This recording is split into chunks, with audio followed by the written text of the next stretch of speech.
Hey guys, and welcome to week 8. Because of the holiday, I'm just going to record this video and then it'll be in your announcements, which if you're watching it, you already know that. So thank you guys for being willing to watch the video this way as well. So this week, we're going further with your character and working on your final project.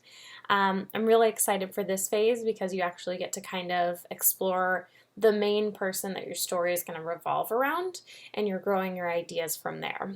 Now, for those of you that don't love drawing, this is going to be a little bit of a tougher week for you, but you can think of it more in terms of proportions and line work and make characters that work best for your drawing style. All right, 2 discussion boards as always. One revolves around some of the reading in the module for this week. I really like these articles, so take your time reading them, commenting here, and then posting your work in progress. Again, post as early in the week as you can so that you can really get some help throughout that. Now this week, develop a character profile and backstory for an original character. Develop a character pose sheet, expression sheet, and turnaround that has a front, side, back, and 3/4 view for the character. Do sketches of the character, I guess this is just explaining it again, but front, side, back, and 3/4. Make at least one of them in color. Pay attention to your proportions as the characters turn. All of this prep is going to help you so much when you go to make your storyboard.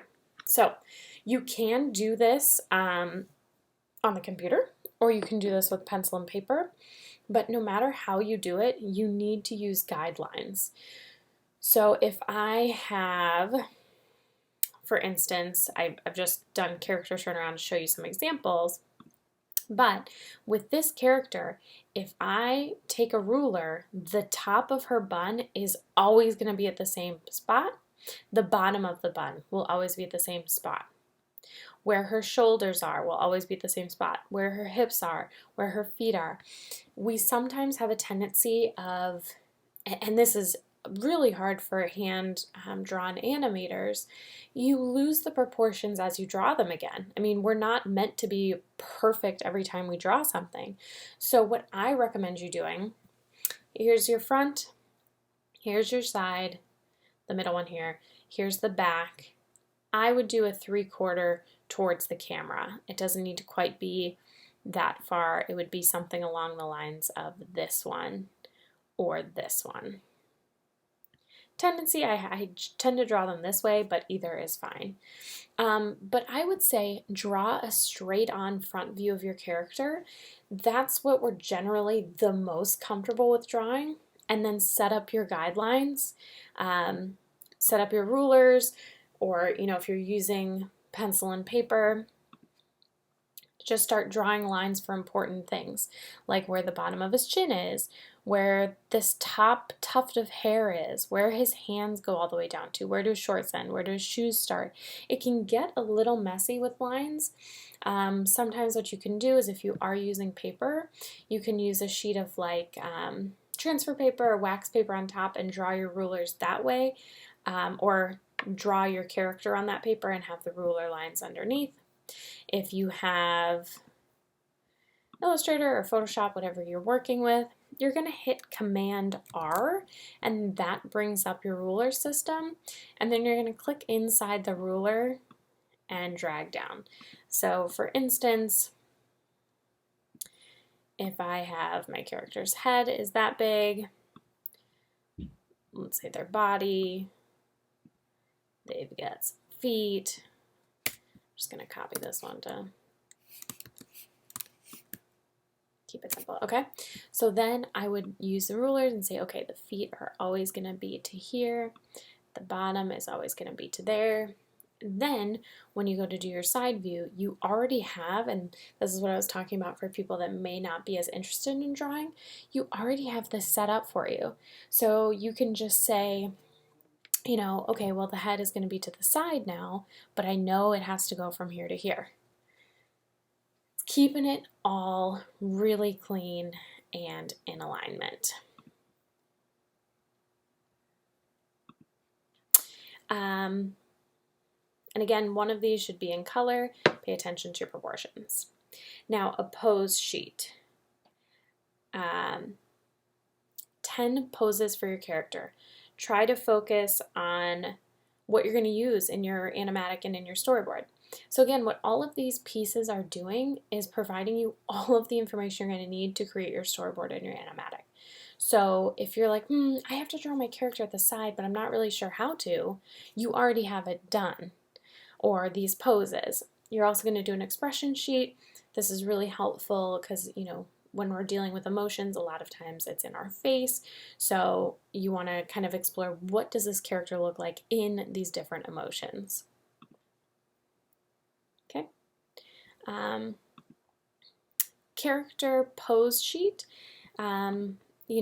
Again, we're talking about different poses that they'll have, but think of these dynamically. Think about last week when we talked about silhouettes and how the silhouettes make things interesting. So, our pose sheet, you're generally going to be in a T or A pose, meaning your arms are out here like in an A. You can remove the arms in a side view. This one has the character with their arms completely flat. You can do it in different ways. A lot of times we do a T or A pose if it's going to become a 3D model, because people will use this to model from.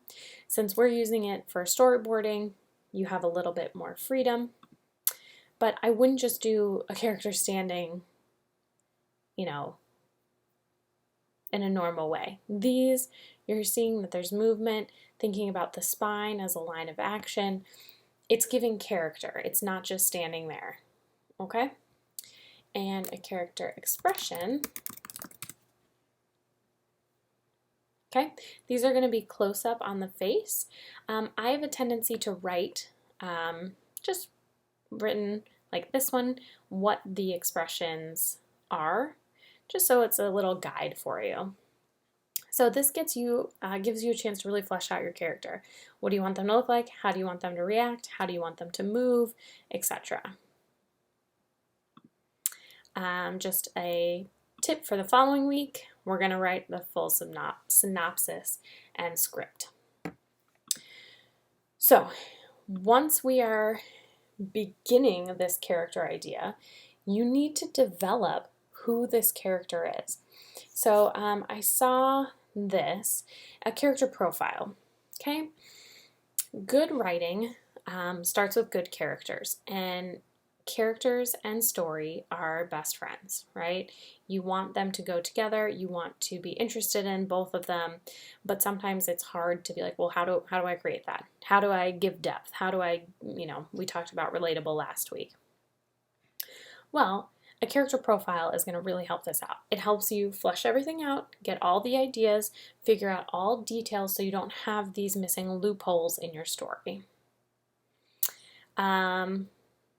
Yeah, one of the big things is I never end up using all of this information. Why am I doing it? Well, it's because you might not know what the relevant information is, so we need to overdo it so that you can pull the information that you need.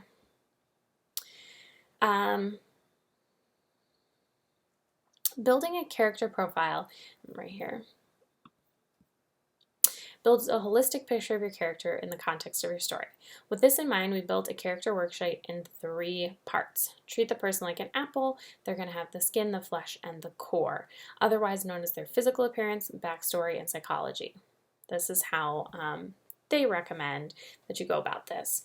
So in your outer layer, basics: name, age, date of birth, location, nationality, occupation, income.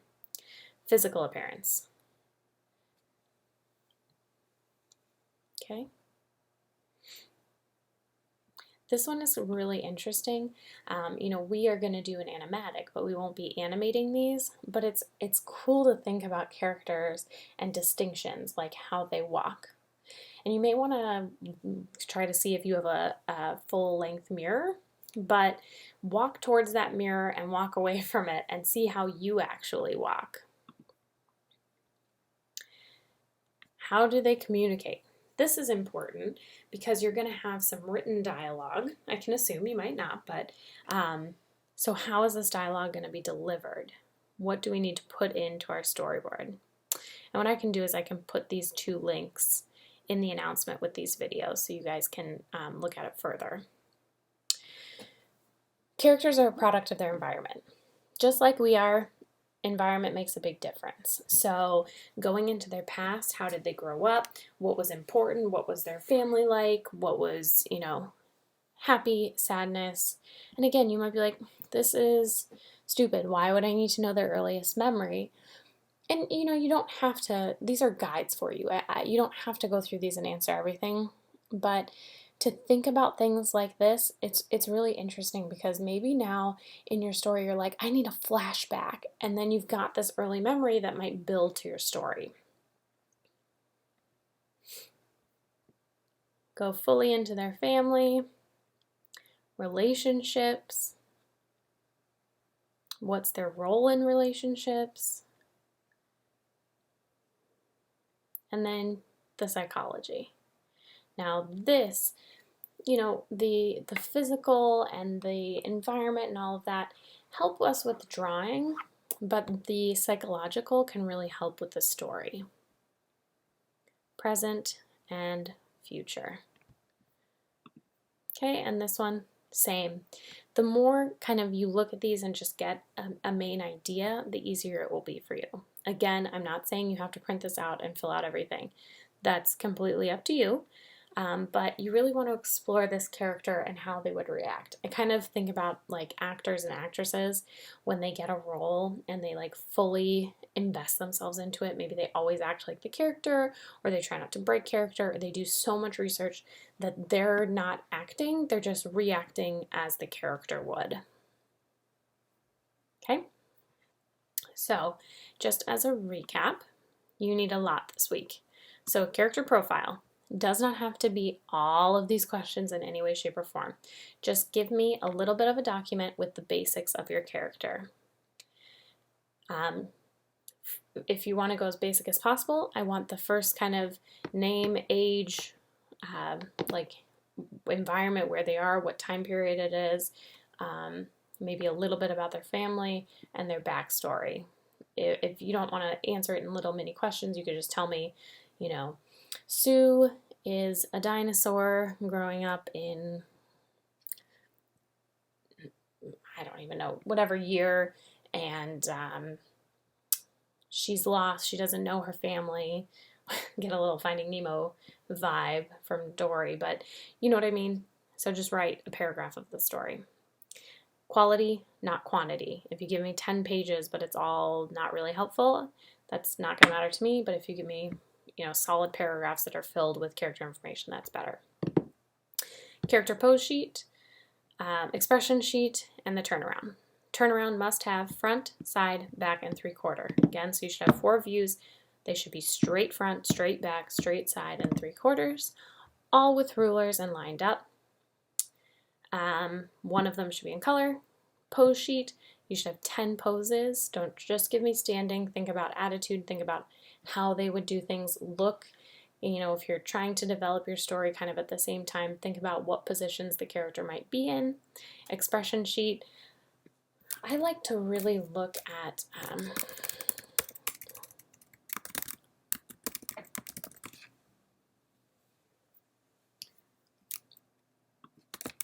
actually have a book by me.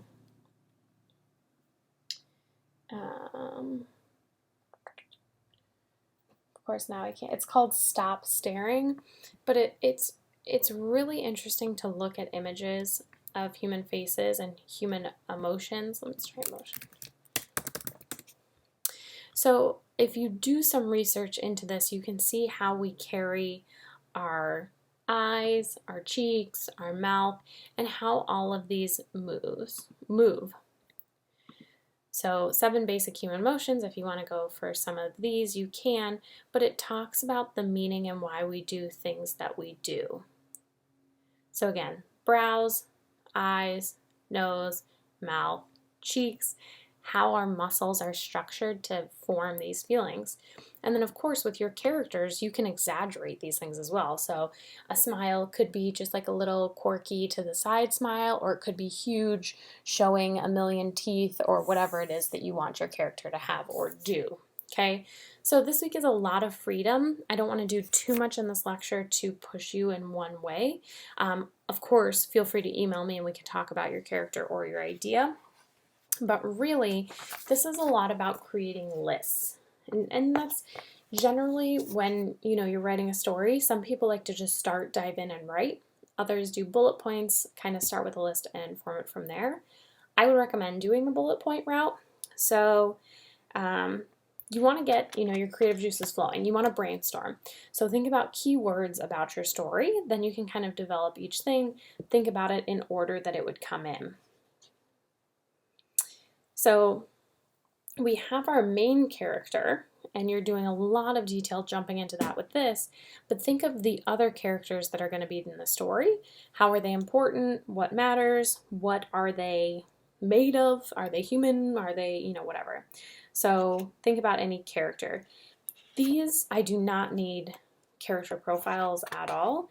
Try to limit it just a couple of words so that you know what these characters are in the story. Think about where does the story take place and when. So we've got column 1, our characters. Column 2, our locations. This can be, a wide range. Does this story take place inside your microwave? Is it on planet X3000? These are very different ideas and both completely valid. So think about your locations, the timelines, and then in the third column, I would recommend situations and occupations. Birthdays, weddings, jailbreaks, abductions, dentist trips, whatever you think is going to happen in your story, we can kind of break that out. Then in the fourth column, conflicts. So this is kind of doing a SWOT chart in a new way. And again, you'll have to see what works best for you. But for example, we've got characters. I talked about a microwave. How about the fridge? We've got a series of vegetables, and then the location could be the refrigerator. The occupation of one of them is a thief, and then the situation. A group of vegetable criminals decide to make a jailbreak from the refrigerator before they're put into stew. Conflict. They're on death row in the fridge because they've all gone bad. The cook is their executioner. Okay? Then you can think about what these side characters and locations would look like. And of course, this is all just moving forward to help you get your complete story, right? This week we're focusing on the character, but I want to just make sure you're thinking of the whole thing as a whole. Okay?